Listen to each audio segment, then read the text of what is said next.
Bismillahirrahmanirrahim. Assalamualaikum warahmatullahi wabarakatuh.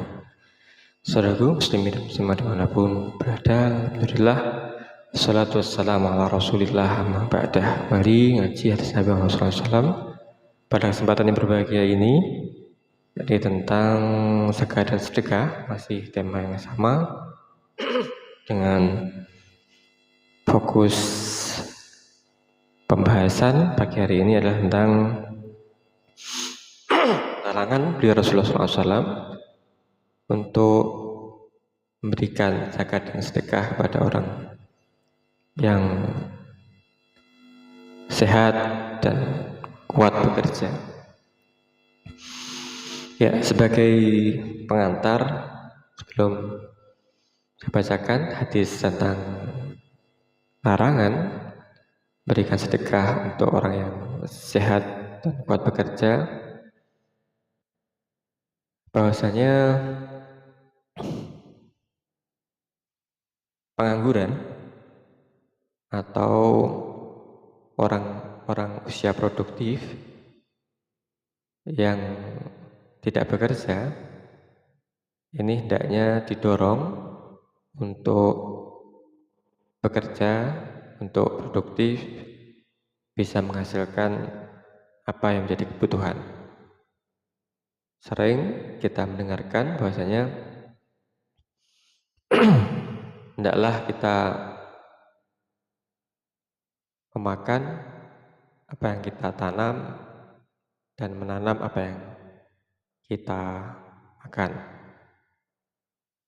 Nah, persoalannya bahwa ini ketersediaan lahan untuk ditanami ini terbatas, dan ini pun tidak merata kepemilikannya. Banyak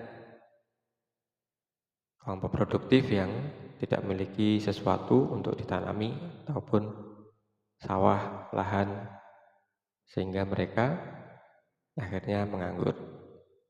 Dalam bahasa terkini tentang pengangguran ini, yang lebih mengkhawatirkan adalah pengangguran intelektual. Beberapa hari yang lalu Pak Bahlil mengatakan suatu saat nanti jangan-jangan kampus ini atau lembaga-lembaga perguruan tinggi menjadi produsen pengangguran, jadi tempat yang memproduksi para intelektual yang kemudian bingung dengan lapangan pekerjaan setelah lulus. Ya, saudaraku muslimin dan muslimat dimanapun berada, ini tentu satu persoalan yang perlu dicari solusi bagi kita semuanya, utamanya adalah para pengemban amanat pemerintahan, bagaimana supaya warga ini tidak menganggur di usia produktif, sehingga para sarjana ini bisa bekerja setelah lulus kuliahnya, dan setelah apa yang disebut sebagai kesejahteraan, apa yang disebut sebagai kemakmuran. Ya, saudaraku, mari kita baca. Bismillahirrahmanirrahim. Akhbarona Muhammad ibnu Yusuf wa Abu Nuaim an Sufyan an Sa'id bin Ibrahim an Raihan ibnu Yazid an Abdullah ibnu Amri qala Rasulullah sallallahu alaihi wasallam la tahillu shadaqatu li ghani wala zi mirratin sawiyin. Qala Abu Muhammad yakni al-Qawi. Artinya, telah mengabarkan kepada kami Muhammad bin Yusuf dari Abu Nuaim, dari Sufyan, dari Sa'ad bin Ibrahim, dari Raihan bin Yazid, dari Abdullah bin Amru, ia berkata Rasulullah SAW bersabda, tidak halal sedekah bagi orang kaya yang sehat dan kuat. Abu Muhammad berkata, yaitu orang yang kuat. Ya. Pada latar belakang pengantar di atas, bahwasanya orang yang sehat dan kuat ini tidak seyogianya mengharapkan pemberian orang lain berupa zakat ataupun sedekah. Mereka hendaklah bekerja, hendaklah berproduktivitas, entah itu di pertanian, entah itu di perusahaan, industri, jasa, dan sebagainya. Nah, ini menjadi persoalan kita bersama untuk bagaimana tercipta satu kondisi di mana orang-orang yang sehat kuat ini bekerja. Perlu distribusi lahan, distribusi pekerjaan, sehingga tidak ada pengangguran yang berjuta-juta. Ya, hadis ini mendorong pada kita semua, para pengemban amanah, untuk memikirkan nasib para warganya, anak bangsa, para sarjana yang hari-hari ini adalah tidak bekerja ataupun bekerja sekedarnya saja supaya pergi dari rumah dan tidak mendapatkan sesuatu yang untuk kehidupannya karena hanya minim sekali pendapatannya. Baik, yang kedua, bolehkah harta zakat sedekah diberikan pada orang yang sehat dan kuat?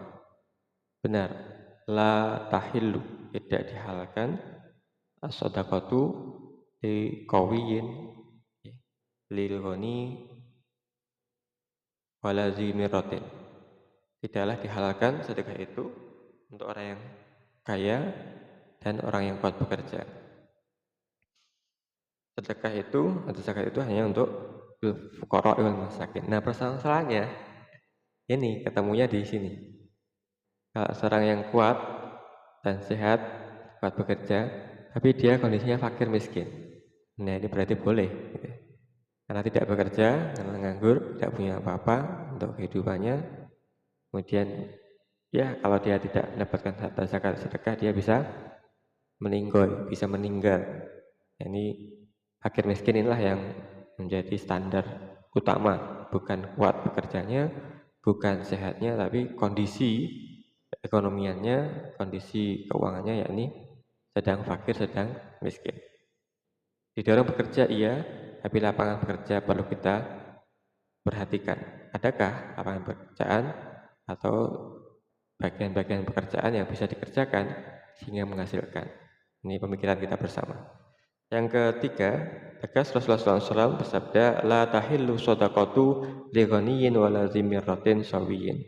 Tidak halal sedekah itu bagi orang kaya dan orang yang kuat lagi sehat.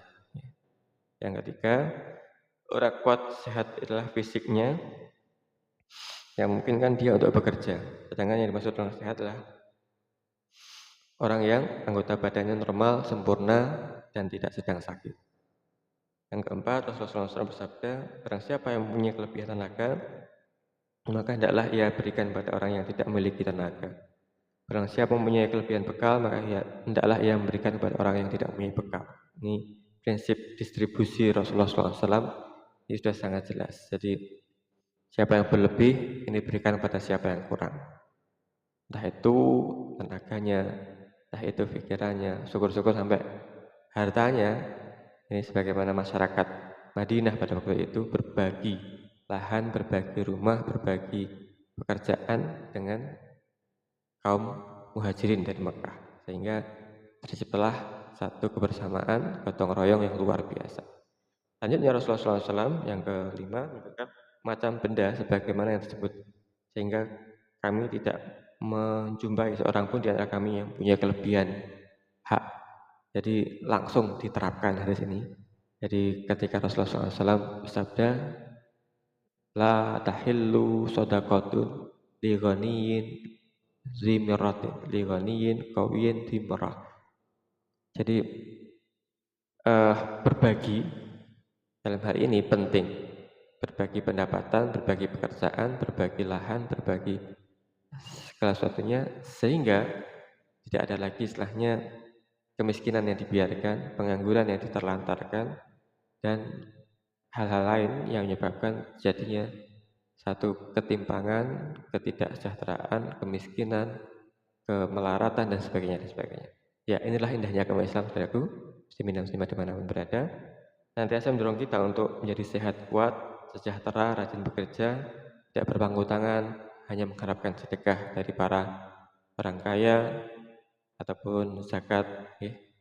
Sehingga terciptalah produktivitas, terciptalah keinginan, gairah, semangat, motivasi yang kuat untuk bisa hidup dan menghidupi dirinya dan keluarganya, dan perlunya para pengemban amanah pemerintahan untuk bagaimana memikirkan dan juga merealisasikan lapangan pekerjaan bagi para sarjana dan warganya yang pengangguran. Oke. Semoga Allah Subhanahu wa taala memberikan hidayah kepada kita, keluarga kita, anak keturunan kita, muslimin semuanya, untuk memahami larangan zakat sedekah bagi orang sehat kuat. Amin ya rabbal alamin. Terima kasih. Assalamualaikum warahmatullahi wabarakatuh.